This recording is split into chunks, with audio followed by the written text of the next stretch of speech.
America ఇంట్రెస్టే తన interest అంటున్నప్పుడు అసలు ఈ భయం ఎప్పుడు స్టార్ట్ అయింది? అమెరికాలో ఉన్న అమెరికన్స్ ఉద్యోగాలు విదేశీయులు కొల్లగొడుతున్నారనే భయం ఎప్పటి నుంచి స్టార్ట్ అయింది మీ అభిప్రాయం వరకు? ఇందులో కొల్లగొట్టే పర్స్పెక్టివ్ ఉంది చూడండి, అది కాదు. ఇక్కడ జరుగుతుంది ఏంటంటే, what is saying all along, ఇప్పుడు ఏంటంటే America want quality people, skilled worker, not the back door entry people. అంతే తప్ప వేరే ఏం లేదు. దీన్ని ఇంటర్ప్రిటేషన్ ఆఫ్ అండర్స్టాండింగ్ లో ఫెయిల్యూర్ అవుతుంది తప్ప అందులో ఏం లేదు. ఆయన ఏమంటారంటే, మా దేశానికి రండి, ఇది ఇమిగ్రెంట్ కంట్రీ, హిస్టారికల్ గా కూడా ఇది ఇమిగ్రెంట్ కంట్రీ కాబట్టి ఎనీబడి కెన్ కమ్. కాకపోతే ఇమిగ్రేషన్ లో 2 టైప్స్ ఉంటాయండి, legal immigration, illegal immigration. So all along what is saying is legal గా రండి, మా దేశంలో ఉండండి. ప్రపంచవ్యాప్తంగా ఉన్న కోర్ టాలెంట్, స్కిల్డ్ లేబర్ అంతా అమెరికాకు వస్తుంటారు. అది టెక్నాలజీ సెక్టర్ అనుకోండి, ఫార్మాస్యూటికల్ సెక్టర్ అనుకోండి, మెడికల్ సెక్టర్ అనుకోండి, ఫిలిం ఇండస్ట్రీ అనుకోండి, మీడియా ఇండస్ట్రీ అనుకోండి, every sector they have typical visa types. మీకు అమెరికాలో alphabetical letter A to Z మధ్యలో ఉన్న లెటర్స్ కి ఈచ్ లెటర్ కి ట్యాగ్ అయ్యే ఒక ఇమిగ్రేషన్ ట్రాక్ ఉంటుంది. A to Z అంటే Z ని Z అంటాం అన్నట్టు అమెరికాలో. ఈచ్ లెటర్ కి ఒక వీసా టైప్ ఉంటుంది. మీకు A to Z లో మీకు కొన్ని చెప్తాను ఈజీగా అండర్స్టాండ్.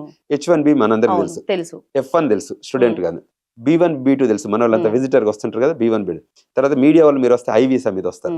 తర్వాత రీసెర్చ్ కి వచ్చే వాళ్ళు J వీసా మీద వస్తారు. అక్కడికి ఫార్మింగ్ చేయడానికి వచ్చే వాళ్ళు H2 దాని మీద వస్తుంటారు. Various O1 O2 extraordinary ability వస్తారు, ఫిల్మ్ ఇండస్ట్రీలో ఉన్న వాళ్ళు వస్తారు.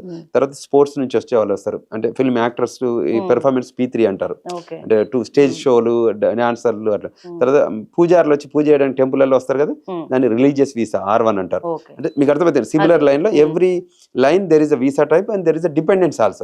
H1 కి H4, F1 కి F2, B1 కి B2, ఇట్లా టైప్ B2 B1 B2 కూడా ఇట్స్ సిమిలర్ లైన్స్ లో ఉంటాయి. ఈ వీసాలలో ట్రాక్ ఉంటుంది, దానికి ఒక రెగ్యులేషన్ ఉంటుంది, ఒక వీసా మోడల్ ఉంటుంది. ఇవి కాకుండా మన వాళ్ళు ఏం చేస్తారు కొంతమంది, అంటే not specific to India, it's global. ఎట్లా మైగ్రేట్ అవుతున్నారు, గోడ దునికి అండర్ టనల్ గా వచ్చి వీసా టైం అయిపోయాక ఓవర్ స్టే చేయడం కానీ, విజిటర్ వీసా మీద, these violations is not accepting. That's the only problem. Programs ఉంటే ఒకప్పుడు 90s మేజర్ 1890s డాక్టర్స్ వెళ్ళేవారు, వాళ్ళే ఒక ప్రోగ్రామ్ ఓపెన్ చేశారు. మా దగ్గర ఎనఫ్ డాక్టర్స్ లేరు రూరల్లో, అక్కడ మాకు కావాలి అన్న ఉద్దేశంతో చాలా మంది డాక్టర్లు తీసుకొచ్చారు. 1990 దశకం వచ్చేసరికి ఏం చేస్తారంటే, మాకు Y2K ఇష్యూ వచ్చింది. అప్పుడు మీకు ఇయర్ 2000 ప్రాబ్లం వచ్చింది. మెయిన్ ఫ్రేమ్ మిడ్ రేంజ్ కంప్యూటర్లలో రేపు అన్ని జీరోస్ వస్తాయి, 2000 3 జీరోలు వస్తాయి.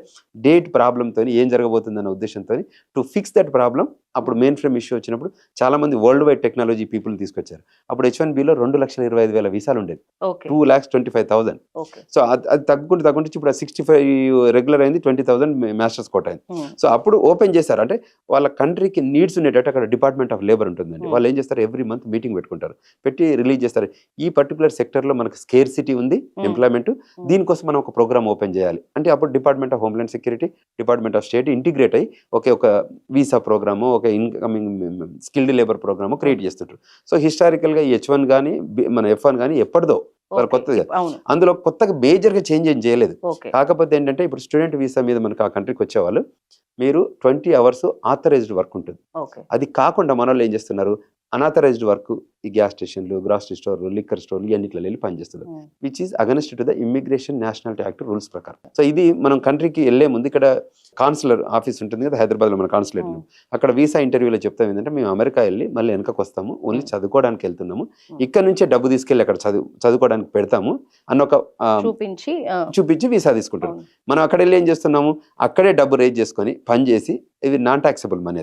యూజువల్గా ఏంటంటే పేరోల్ ఉంటుంది, ట్యాక్స్ అంటే ఎకానమీ, అమెరికన్ ఎకానమీకి కాంట్రిబ్యూట్ చేయాలంటే అక్కడ డబ్బులు మనం ట్యాక్స్ రూపకంగా పే చేయాలి. సో మేము ఇది క్యాష్ జాబ్స్ అన్నట్టు, ఇవన్నీ whatever they are doing cash jobs. So దీనివల్ల ఏమవుతుంది, ఎకానమీ డౌన్ అవుతుంది. సో ఈ లైన్లో ఇబ్బంది అవుతుంది అనేది వాళ్ళ కన్సర్న్. ఇట్లా చేసే వాళ్ళు ఇల్లీగల్ అవుతుంది, ఇది violation of immigration national act కాబట్టి మీరు డిపోర్ట్ కావాలి.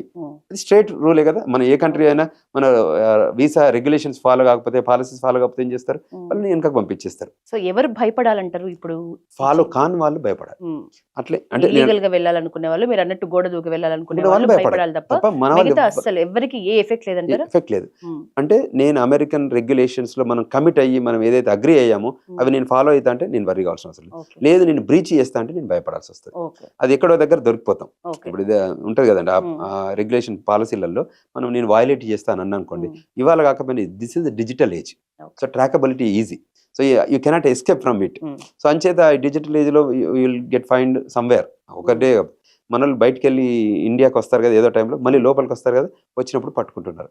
మనోళ్ళు ఫ్లైట్లలో చూసి 100 మంది దొరికారండి. 100 మందిని పంపలేదు, రోజు 100 మందిని పంపుతున్నారు. అది ఫ్లైట్, అది ఆ ఫ్లైట్లో వెళ్ళిన వాళ్ళు క్రిమినల్ బేస్ ఉన్నారు. మన F1 స్టూడెంట్స్ వచ్చి పోర్ట్ ఆఫ్ ఎంట్రీ నుంచి H1B వర్క్ దగ్గర క్లయింట్ లొకేషన్ లో లేకున్న వాళ్ళు కూడా చాలా మందిని ఎవ్రీ డే వాళ్ళని పంపించేది ఏంటంటే, అది మంచి క్వశ్చన్ అడిగారు. యూజువల్గా ఈ సంఖ్యలు అనేది ఎలా ఉంటుందంటే, ఈవెన్ నేను గ్రీన్ కార్డ్ హోల్డర్ అయినా, అక్కడ అమెరికా సిటిజన్ అయినా కూడా మేము ఏదైనా తప్పు చేస్తే ఫస్ట్ హ్యాండ్ కఫ్ వేస్తారు. అదే అంటే వీళ్ళకే చేస్తారు. అది మీరు ఫైనాన్షియల్ ఫ్రాడ్ చేసినా, క్రిమినల్ చేసా, డ్రగ్ ఫ్రాడ్ చేసినా, ఇల్లీగల్ హ్యూమన్ ట్రాఫికింగ్ చేసినా, ఫస్ట్ వాళ్ళు అరెస్ట్ చేస్తే they put it handcuff. Because అక్కడ పోలీసులు 10 మంది పోరు, ఒకరే వెళ్తారు. కాపు అనేటోడు కారు ఒకటి వెళ్తారు. We don't know that guy who is ఇక్కడ నుంచి గన్ తీస్తారు, మీకు తెలుసు కదా, గన్ కల్చర్ కదా. So first they hand cup. That does not mean that illegal criminal అని కాదు. చేశాక అప్పుడు ఈ కెమెరాతో చూస్తుంటారు కదా, వాళ్ళు ఎక్కడికి వెళ్ళి గన్ తీసి కాల్స్తే ఎట్లా ఇమీడియట్ గా. So he has to protect them self that cop, they will put it handcuff. So that is not a violation, it is a procedural collection of that criminal. So అంతే తప్ప కానీ ఏం లేదు. So identify అయినాక వాళ్ళు తప్పించుకోవడానికి ఆస్కారం ఉంటుంది కదా, సో కనెక్ట్ చేయాలి కాబట్టి హ్యాండ్ కప్స్ చేస్తారు.